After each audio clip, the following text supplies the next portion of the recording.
දැන් ඒක ඇත්තට මේ ලොකු දෙයක් නෙමෙයි. දැන් අපේ මිනිස්සුන්ට පාරේ චූ කරන්න හොඳයි. කිස් එකක් දුන්නා තමයි. නෑ ඒක ළමයිමුත් දෙමාපියන්කුත් එහෙම කිස් කරන අනික් රටවල. ඒක එච්චර දෙයක් නෙමෙයි. ඒකමයි මම මේ මියුසික් වීඩියෝ එකේ කරේ. ඒ මියුසික් වීඩියෝ එකෙත් මම දැනගත්තා අපේ අය බොරුවට කෑ ගහනවා සංස්කෘතිය කියලා. මම ඔය සංස්කෘතිය කියලා අපි අර කොටු කරලා තියෙනවනේ. මම ඔය එකින් එක කඩනවා.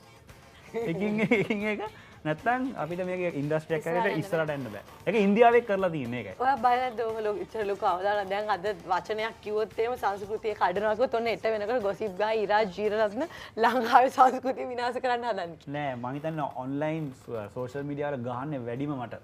මම දන්න විදියට සින්දුවක් දැම්මොත් ගහනවා. ඒක පුරුදු වෙලා මට ගානක් නෑ. හැබැයි මට ඕනේ දැන් මේව කඩන්න ඕනේ. නැත්තම් අපි නිකන් අර නිකන් අර දූපත් මානසිකත්වයෙන් ඉන්න වහල්ලු වගේ. ඒක කඩන්න ඕනේ. නැත්තම් දැන් අපි ඉන්දියාවෙම ගත්තම ගොඩාක් ඒගොල්ලන්ගේ බොලිවුඩ් ෆිල්ම්ස් වලම ඉස්සරහින් ඉන්නේ ඒකයි.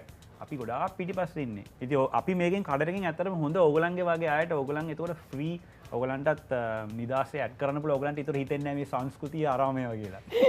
මම මේ පැත්තට යනවා මේ ටින් ගාලා